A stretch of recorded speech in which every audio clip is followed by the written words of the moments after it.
Well, it's been a while since I've done one of these. I just want to start off by saying I'm not doing one because we've lost.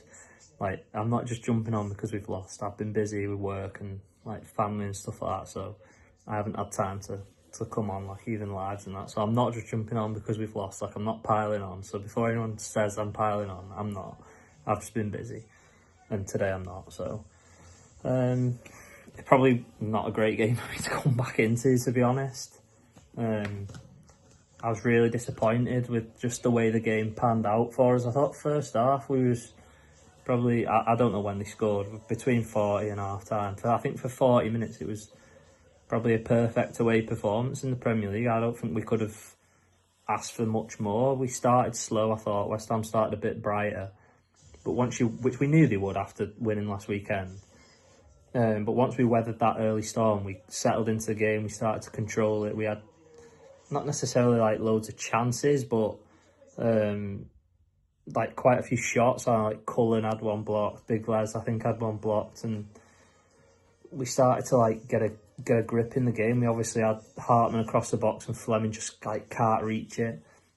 We had pretty much everything in that like middle two-thirds. Like for 2/3 of the first half, we were probably the better team, but you know the first goal we conceded is just shambolic. Like it's so poor. You know there's one person, like if you're picking anyone up in the box, I mean like so Bowen as well, but like Bowen and Wilson, like you've got to know where they are at all times. It's just so poor. It feels like every week at the minute we're conceding soft goals. Looking back to even, I mean I'm trying to think who we played before Aston Villa. It was probably City. So if we discount that, we say from like, if we count from Villa onwards, granted we kept a clean sheet against Leeds, but you know, on the like balance of play we probably shouldn't have done. We nearly conceded a really sloppy goal to the little American guy, Aronson, when Anthony lost the ball from Cullen stupidly taking a free kick. You know, so I can include that. The first goal at Villa is shambolic. It's awful. Who did we play after Leeds?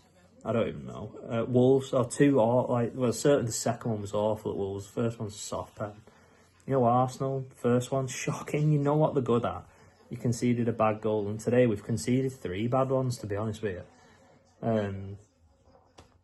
I just think like the DNA of this team was to be solid, and that was what we were built on. We're never going to score 3-4 goals every game. Do you know what I mean? We looked toothless in attack most games, and we certainly did today. You know, we scored 2 goals, granted. The first one's obviously a good goal, nice cross. Second one's just a fluke, in it, to be honest. Like, game's done and that. But you just, I don't know. At 1-1, I thought, all right, this game's here. If we can just ride the early stages out, it's there for us. And we just didn't do anything. Like, we did nothing to take the game to him.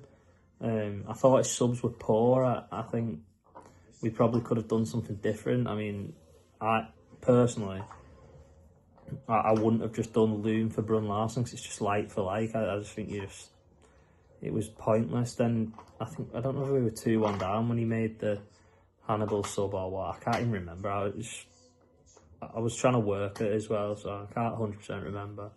But like even when he made the Hannibal sub and he brought Brozier on, like, you know, could we not have gone Brozier and Foster and gone 2 up and like just done something a bit different to try, because what you were doing wasn't working. You know, I do think sometimes like his subs are quite poor. I'm not going to sit here and slag him off and say like let's sack him, because like that's stupid, but I do think his subs have been quite poor this season. I just don't think he's getting it right. I think we're quite lightweight at the back still. I'm not sold on Twanzebe at all. I said it a few weeks back. I'm not sold on him. Estev, yeah, like fantastic. He's a fantastic footballer, but I do think in the Prem, like, he's not got that like brute strength that you want like a centre back to have. Like, I'm trying to think of it. Like a Dan Ballard, for example. Like, do you know what I mean? Like that sort of, like, he's a man. Like, I feel like we miss someone like that in the back line, especially when you're carrying like the lack of physicality for like a Hartman and players like that. I do think we miss someone like that alongside Esther. Twanzebe's not the answer for me. I would play Ekdal there before him. But it's like for like. It's neither here nor there.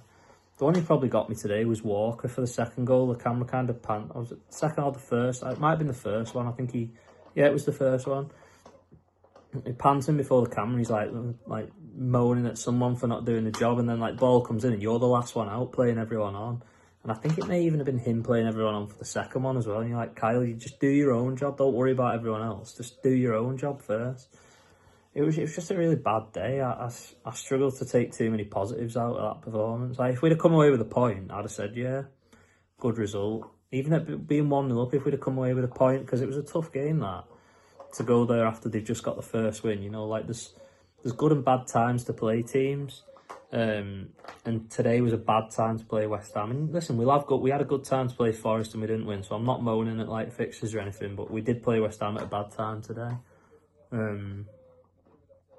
It's going to be a long season, isn't it? I mean, we knew it would anyway, but like when you open up that gap, you think, oh, we can kick on here. Like, we could have gone maybe 6 points clear of the drop zone today. You think, wow, that's massive. And now we're like one goal keeping us out or something like that, and it is demoralising to go into the break on that as well. I just don't really know what he does to sort it out. Obviously, there's no transfer window or anything. I think we massively lack invention. I know Anthony's gone off the boil, but I don't think you can solely blame him. I see a lot of shouts for Hannibal to come on the wing. We saw it last season. It doesn't work. Stupid. Just leave Anthony there. Like, he's your top scorer still, I believe. Just about. Just leave him there. Like, there's no one else to play on the left-hand side. Edwards can't. Loom wants to play on the right. Brun Larson could maybe go on the left, but we've seen he's not good enough either. So just leave Anthony there. Don't start tinkering, bringing Hannibal in. He's not a winger. If you're playing Hannibal, he comes in midfield and that's it. That's his position.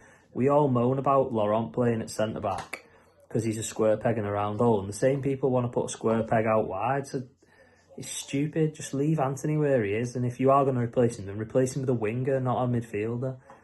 I don't know what he does to change it, but something does need to change.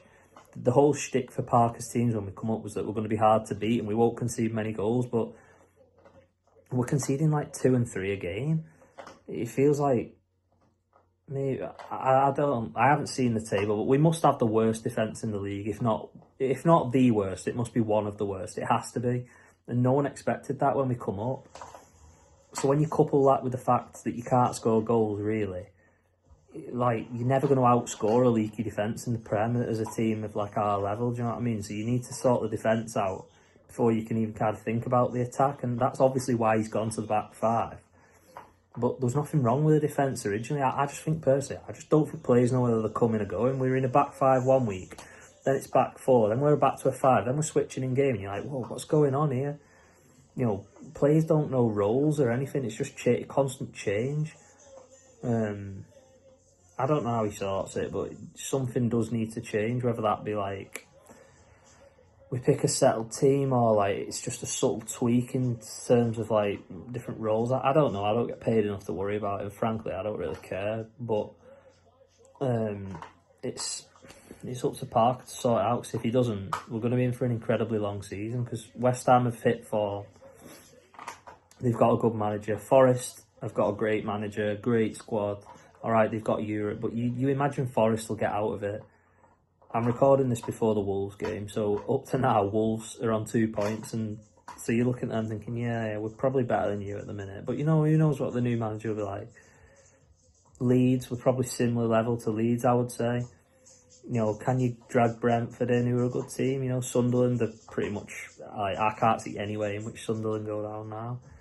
So you look at, all of a sudden you're looking thinking, who can we drag in here? Like, is it Fulham or? And it will become difficult the longer these performances carry on the way they are. Like, if we perform like we do today every week, which we haven't, like, and put out there, it will become problematic eventually. So hopefully, like, over the break, because we'll have probably quite a few lads still at the training ground, we can work on stuff and